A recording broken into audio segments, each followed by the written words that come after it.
Hello guys, welcome to Notes Fire. आज का हमारा टॉपिक होने वाला है एल्गी। ये एल्गी है, ठीक है। यहाँ पे मिस्टेक है, आप लोग इसको करेक्ट करिएगा। Algae in diversified habitat, terrestrial, fresh water, marine water and thallus organisation, cell structure, reproduction, vegetative, asexual, sexual and pigments, reserve food materials, classification and economic importance. ठीक है, तो ये रहेगा आज का हमारा टॉपिक। तो स्टार्ट करते हैं साइनॉप्सिस से।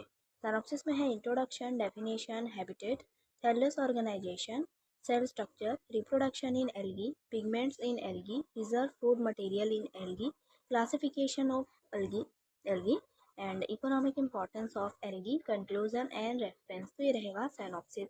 स्टार्ट करते हैं इंट्रोडक्शन से। Algae simple chlorophyll containing organism है जो फोटोसिंथेसिस द्वारा भोजन बनाते हैं। ये यूनिसेलुलर से लेकर मल्टीसेलुलर फॉर्म्स तक पाए जाते हैं और एक्वाटिक इकोसिस्टम के साथ साथ टेरेस्ट्रियल हैबिटेट में भी वाइड स्प्रेड है। ठीक है। एल्गी इकोलॉजिकल बैलेंस बनाए रखते हैं और ह्यूमन लाइफ में भी इकोनॉमिक दृष्टि से बहुत महत्वपूर्ण है। डेफिनेशन देखेंगे। एल्गी वे ऑटोट्रॉफिक फाइट्स हैं जो जिनमें ट्रू रूट्स, स्टेम्स और लीव्स नहीं होते, लेकिन इनमें क्लोरोफिल पिगमेंट्स होते हैं और ये फोटोसिंथेसिस द्वारा अपना भोजन स्वयं बना सकते हैं। नेक्स्ट है हैबिटेट। एल्गी लगभग हर प्रकार के वातावरण में पाई जाती है। इनके निवास स्थान बहुत ही डाइवर्सिफाइड होते हैं। निम्नलिखित हैबिटेट्स में एल्गी पाई जाती है। पहला होता है टेरेस्ट्रियल हैबिटेट। गीली मिट्टी, दीवारों की सतह और पेड़ों की तनों पर एल्गी उगती है। उदाहरण के तौर पर ट्रे, फोइलिया और डेजर्ट एल्गी जैसे कैमेलोडोमोनास नेविलिस जैसे रेड स्नो कहा जाता है। सेकेंड है फ्रेश वाटर हैबिटेट। तालाब, झील और नदियों में एल्गी पाई जाती है। इनमें आमतौर पर क्लेमेडोमोनास, स्पाइरोग्रा और वॉलवॉक्स देखने को मिलते हैं। थर्ड है मरीन हैबिटेट। समुद्र और महासागरों में मरीन एल्गी पाई जाती है। इनमें सार्गेसम, लिमिनेरिया, गैलिडियम और ग्रासिलेरिया प्रमुख उदाहरण है। नेक्स्ट है थैलेस ऑर्गेनाइजेशन। एल्गी का थैलेस बहुत ही डाइवर्स होता है और अलग अलग फॉर्म्स में पाया जाता है। इनके मुख्य रूप से निम्नलिखित रूप हैं, ठीक है। पहला है यूनिसेलुलर मोटाइल फॉर्म्स। ऐसे थैलस में एक ही सेल होता है और वह फ्लैजिला द्वारा मूव कर सकता है। Example Chlamydomonas. Second, unicellular non motile forms. इनमें केवल एक ही सेल होता है लेकिन यह मूव नहीं कर सकता। Example chlorella. Next, colonial forms. कई सेल्स मिलकर कॉलोनी बनाते हैं और कोऑर्डिनेटेड तरीके से रहते हैं। Example Volvox. नेक्स्ट है फिलामेंटियस फॉर्म्स। थ्रेड जैसी लंबी संरचना बनती है जिसमें सेल्स एक लाइंस में जुड़े रहते हैं। एग्जाम्पल स्पाइरोग्रा वगैरह। नेक्स्ट है सिफोन सेफोनेगस फॉर्म। इसमें थैलस बड़ा होता है लेकिन इसमें सेप्टा नहीं होते, यानी यह मल्टी न्यूक्लिएटेड सिंगल सेल जैसा दिखाई देता है। एग्जाम्पल ल्यूरेपा। Next, multicellular large forms. बड़े और कॉम्प्लेक्स बॉडी वाले थैलीस पाए जाते हैं। एग्जाम्पल लेमिनेरिया और सर्गेसम। नेक्स्ट है सेल स्ट्रक्चर। एल्गी की सेल स्ट्रक्चर सिंपल लेकिन वेल ऑर्गेनाइज्ड होती है। इनकी मुख्य विशेषताएं निम्न है। पहला है सेल वॉल। ये दो लेयर से बनी होती है। इनर लेयर सेलुलोज की बनी होती है जबकि आउटर लेयर म्यूका सॉरी म्यूसेलिया जेनस या कभी कभी सिलिका कोटिंग से ढकी होती है। नेक्स्ट है प्लास्टेट्स। इसमें प्रोमिनेंट क्लोरोप्लास्ट पाए जाते हैं जिनका शेप अलग अलग स्पीसीज में अलग होता है, जैसे कप शेप्ड, स्पाइरल या स्टेलेट। थर्ड है न्यूक्लियस। एल्गी की सेल में वेल डिफाइंड न्यूक्लियस होता है जिसमें जेनेटिक मटेरियल मौजूद रहता है। नेक्स्ट है वैक्यूल्स।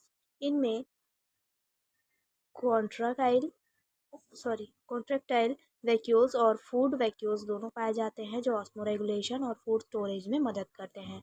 नेक्स्ट है स्पेशल फीचर्स। कुछ एल्गी की सेल वॉल में सिलिका डिपोजिशन होता है जिसे फस्ट्रल कहा जाता है। नेक्स्ट है रिप्रोडक्शन इन एल्गी। एल्गी में रिप्रोडक्शन बहुत डाइवर्स होता है और यह तीन प्रमुख प्रकारों में होता है। पहला होता है वेजिटेटिव रिप्रोडक्शन। यह सबसे सिंपल प्रकार है जिसमें पेरेंट सेल या थैलस सीधे नए इंडिविजुअल्स में बदल जाते हैं। ये फ्रेगमेंटेशन, बाइनरी फिजन या स्पोर फॉर्मेशन से हो सकता है। Second, asexual reproduction. इसमें अलग अलग प्रकार के स्पोर्स बनते हैं जैसे जूस्पोर्स, एप्लानोस्पोर्स और हाइपनोस्पोर्स। ये स्पोर्स जनरेट होकर नई एल्गी बनाते हैं। नेक्स्ट है सेक्सुअल रिप्रोडक्शन। इसमें गैमेट्स का फ्यूजन होता है। यह 3 तरीके का हो सकता है। पहला होता है आइसोगैमी। गैमेट्स साइज और स्ट्रक्चर में समान होते हैं। और दूसरा है एंसोगैमी। गैमेट्स अलग साइज के होते हैं। और नेक्स्ट है ओगैमी। एक बड़ा नॉन मोटाइल फीमेल गैमेट और एक छोटा मोटाइल मेल गैमेट होता है इसमें। नेक्स्ट है पिगमेंट्स इन एल्गी। एल्गी में पिगमेंट्स बहुत इंपॉर्टेंट होते हैं क्योंकि ये लाइट एब्जॉर्ब करके फोटोसिंथेसिस में मदद करते हैं। पहला है देख लेंगे मेन पिगमेंट्स। लगभग सभी एल्गी में क्लोरोफिल ए पाया जाता है, साथ ही कैटो कैरोटेनॉइड्स भी प्रेजेंट होते हैं। ये बेसिक पिगमेंट्स हैं। सेकेंड है ग्रीन एल्गी। इनमें क्लोरोफिल ए और क्लोरोफिल बी होते हैं जिनकी वजह से इनका रंग हरा दिखाई देता है। सेकेंड है ब्राउन एल्गी। इनमें क्लोरोफिल ए, क्लोरोफिल सी और फकस्थेन पाया जाता है। फकस्थेन को ही इनको भूरा या गोल्डन ब्राउन रंग देता है। नेक्स्ट है रेड एल्गी। इनमें क्लोरोफिल ए, क्लोरोफिल डी और फाइकोरेथ्रिन होता है। फाइकोरेथ्रिन को इनको लाल रंग प्रदान करता है। नेक्स्ट है reserve food material in algae. Algae अलग अलग ग्रुप्स में अलग तरह का फूड रिजर्व करती है। ये स्टोर्ड फूड फ्यूचर में एनर्जी सोर्स के रूप में काम आता है। पहला है ग्रीन एल्गी। इनमें स्टार्च रिजर्व फूड होता है जिसे स्टार्च ग्रेन्स के रूप में क्लोरोप्लास्ट में स्टोर किया जाता है। सेकेंड है ब्राउन एल्गी। इनमें फूड लेमिनेरिन और मैनिटोल के रूप में स्टोर होता है। ये खास शुगर एल्कोहल कंपाउंड्स होते हैं। थर्ड है रेड एल्गी। इनमें फ्लोरिडीन स्टार्च पाया जाता है जो एक खास प्रकार का स्टार्च है और साइटोप्लाज्म में जमा रहता है। नेक्स्ट है अदर एल्गीज। या टोम जैसे कुछ एल्गी में फूड ऑयल ड्रॉपलेट्स या और क्राइसोलेमिनेरिन्स के रूप में स्टोर होता है। नेक्स्ट है क्लासिफिकेशन ऑफ एल्गी। एल्गी को उनके cell structure, pigments, reserve food material और रिप्रोडक्शन के बेस पर क्लासिफाई किया जाता है। मुख्य ग्रुप निम्नलिखित है। पहला है क्लोरोफाइसी।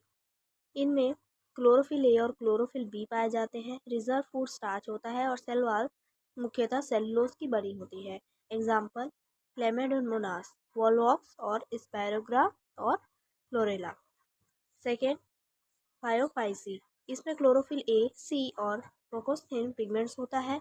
रिजर्व फूड लेमिनेरिन और मैनिटोल होता है। सेल वॉल में सेलुलोज और एग्लिनेट्स होते हैं। एग्जाम्पल लेमिनेरिया और शुगरसम और फ्योकस। नेक्स्ट है रोडोफाइसी। इसमें क्लोरोफिल ए, डी और पायरोक्सेन पिगमेंट्स पाए जाते हैं। रिजर्व फूड फ्लोरोडीन स्टार्च होता है। सेल वॉल म्यूसिलेज और अगर या कैरेजनेंस से बनी होती है। एग्जाम्पल गैलिडियम, ग्रासिलेरिया और पॉलिस्फोनिया। नेक्स्ट बेसिलियरियोफाइसी। इसकी सेल वॉल सिलिका फॉस्फेट की बनी होती है। पिगमेंट में क्लोरोफिल ए, सी और फॉक्सोसिन पाए जाते हैं। रिजर्व फूड ऑयल और कैरोसनेरिन के रूप में रहता है। एग्जाम्पल नोविकुला और पिनोडेरिया। नेक्स्ट है क्राइसोफाइसी। इनमें क्लोरोफिल ए, सी और फॉक्सोसिन होते हैं। रिजर्व फूड ल्यूकोसिन और ऑयल होता है। सेल वॉल में सिलिका भी प्रेजेंट हो सकती है। एग्जाम्पल डिनोबायरॉन। नेक्स्ट जेंथोफाइसी। इसमें क्लोरोफिल ए, ई और जेंथोफाइल्स होते हैं। रिजर्व फूड ऑयल और ल्यूकोसिन होता है। सेल वॉल में अक्सर पैक्टिन और सेलुलोज रहते हैं। एग्जाम्पल वॉसेरिया। नेक्स्ट है economic importance of algae. Algae का हमारी लाइफ और इन्वायरमेंट दोनों में बहुत महत्व है। पहला है पॉजिटिव रोल। देख लेंगे oxygen production and food chain. Algae photosynthesis से बहुत ज़्यादा ऑक्सीजन बनाती है जो एक्वाटिक लाइफ के लिए इम्पॉर्टेंट है। ये फूड चेन का बेस है और छोटे फिशेस व एक्वाटिक एनिमल इन पर डिपेंड करते हैं। सेकेंड है फूड इंडस्ट्री। कुछ एल्गी जैसे पोरफेरा उल्वा और क्लोरेला को खाने में यूज़ किया जाता है।